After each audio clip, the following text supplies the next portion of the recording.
जहां एक तरफ सुप्रीम कोर्ट में आज नीट यूजी 2024 केस के ऊपर बहुत ही इंटेंस हियरिंग सुनने को मिली और chief justice of India DY Chandrachud ने एनटीए और पिटिशनर्स दोनों से ही खूब सवाल किए ताकि वो केस को डीपली समझ पाए और उस पे अपना डिसीजन दे पाए। वहीं दूसरी ओर एक और ऐसा ही माहौल दिल्ली हाईकोर्ट में भी देखने को मिला है। कहीं आप नीट यूजी केस के जोश में काफी लंबे समय से चले आ रहे दिल्ली लिकर पॉलिसी केस को भूल तो नहीं गए। जैसे कि आप जानते हैं कि इस पॉलिसी स्कैम के चलते ईडी और सीबीआई ने कई आम आदमी पार्टी लीडर्स को शिकंजे में घेरा हुआ है। यहाँ तक कि उनका अपने लिए बेल ले पाना भी काफी मुश्किल हो गया है। आम आदमी पार्टी के लिए मुश्किलें तब और भी ज्यादा बढ़ गई जब उनकी सुप्रीमो को ईडी ने पॉलिसी स्कैम में मनी लॉन्ड्रिंग के चार्जेस के तहत अरेस्ट कर लिया और तब से लेकर अब तक आप देख ही रहे हैं कि कैसे आम आदमी पार्टी चीफ और Delhi chief minister Arvind Kejriwal CBI और ईडी की कस्टडी से खुद को छुड़वाने की लाख कोशिशें कर चुके हैं। इसी बीच उनकी एक और कोशिश जेल में रहते हुए अपने लॉयर से मिलने के लिए भी देखी गई है। आपको याद होगा कि एक हियरिंग के दौरान उनके लॉयर ने कहा था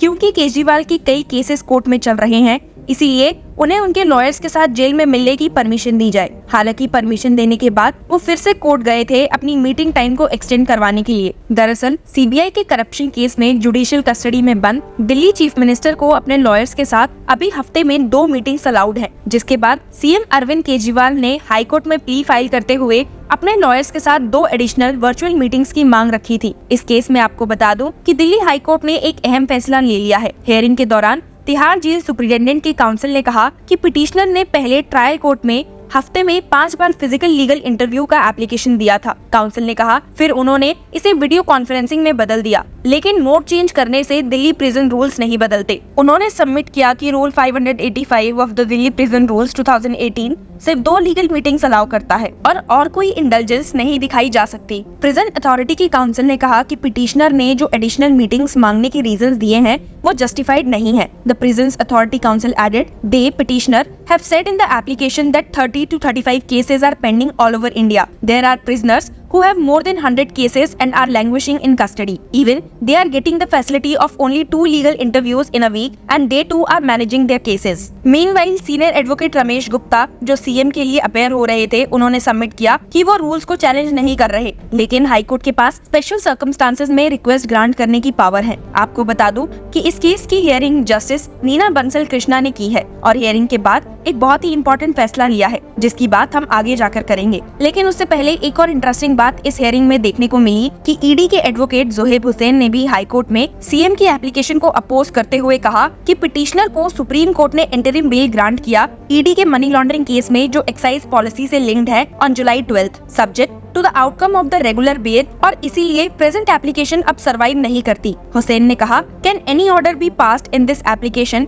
which was moved when he was in judicial custody in the ECIR ED's complaint which is no longer the position today. The present application has been rendered infructuous which is a subsequent event. Hussain ने further कहा कि एक similar prayer एक और petitioner ने एक PIL में की थी जो हाईकोर्ट ने कंसीडर करके डिसमिस कर दिया था, ये ऑब्जर्वेशन के साथ कि सब जेल इनमेट्स को इक्वल ट्रीटमेंट मिलना चाहिए। उन्होंने कहा कि कोई स्पेशल सर्कमस्टांसेस एग्जिस्ट नहीं करते जो पिटिशनर को एडिशनल लीगल मीटिंग्स देने को जस्टिफाई करते हैं। गुप्ता ने कहा कि केजरीवाल सीबीआई के करप्शन केस में जुडिशियल कस्टडी में है जो एक्साइज पॉलिसी से लिंक्ड है, इसीलिए प्ली फॉर एडिशनल मीटिंग्स को इनफ्रक्चुअस नहीं कह सकते। उन्होंने कहा कि मैसेजेस एडिशनली पिटिशनर के काउंसिल के थ्रू भेजे गए जब पिटिशनर पुलिस कस्टडी में थे, जुडिशियल कस्टडी में नहीं। सबके आर्ग्यूमेंट सुनने के बाद दिल्ली हाईकोर्ट ने थर्सडे को चीफ मिनिस्टर अरविंद केजरीवाल की प्ली पे जो उनके लॉयर्स के साथ 2 एडिशनल वर्चुअल मीटिंग्स की मांग रखती थी उस पर अपना वर्डिक्ट रिजर्व कर दिया है। आपको बता दूं कि दिल्ली सीएम ने हाई कोर्ट में तब मूव किया जब ट्रायल कोर्ट ने उनकी प्ली डिसमिस कर दी थी ऑन 1 जुलाई, जिसमें कहा गया था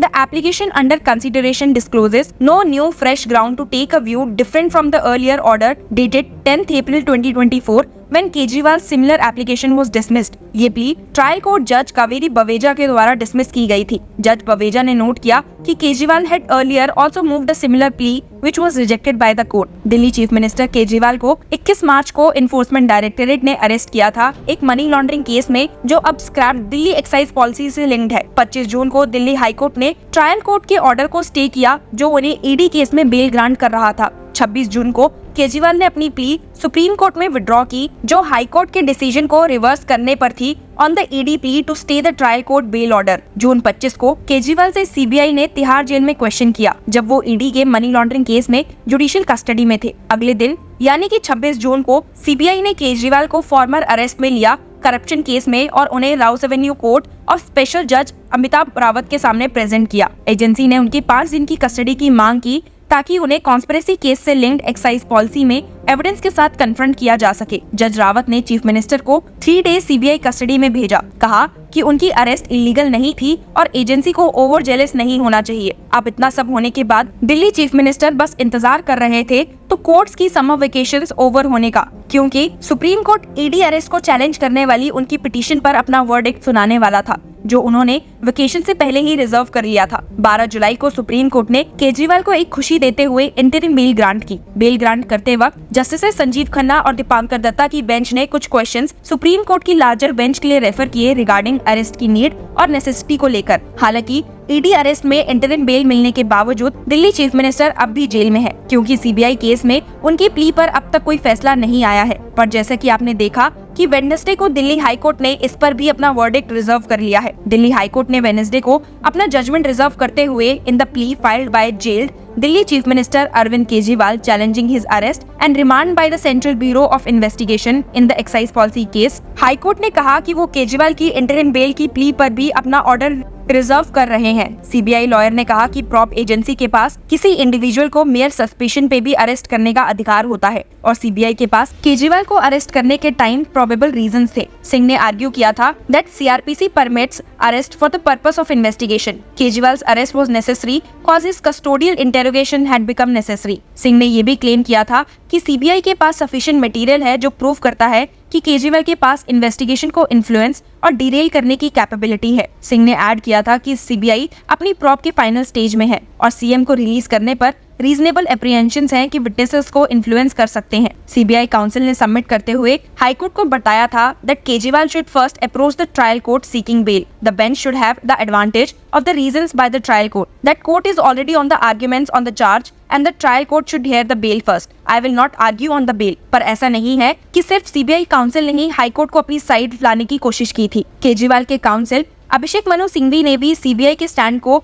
डिलेइंग टेक्निक कहा था और आर्ग्यू करते हुए कहा था कि एजेंसी ने कोई रीजन नहीं दिया कि कोर्ट को कि सीएम की बेल प्ली क्यों नहीं सुनी जाए। सिंघवी ने आर्ग्यू किया था that latest maximum new evidence जो सीबीआई के पास आम आदमी पार्टी सुप्रीमो के अगेंस्ट है वो जनवरी 2024 का है। He argued the prop agency has not collected any new evidence after January 2024 and now the CBI has come up with the new document of June 13 which has not been used anywhere. Can you bring any new document post the arrest? Singhvi ने add करते हुए CBI को कहा था that you did not produce it when you gave 41A notice. Where is this? You cannot just say orally across the court. Based on the entire material, there is nothing new to justify Kejriwal's arrest. इतने intense argument के बाद Delhi high court ने अपना verdict reserve कर लिया था। तो अगर अब देखा जाए तो दिल्ली हाई कोर्ट ने केजरीवाल की 2 प्लीज पर अपना ऑर्डर रिजर्व किया हुआ है, जिसके आने पर हमें पता चलेगा कि क्या दिल्ली चीफ मिनिस्टर को कुछ राहत मिलेगी या नहीं। So stay tuned with law Chakra to know more about this.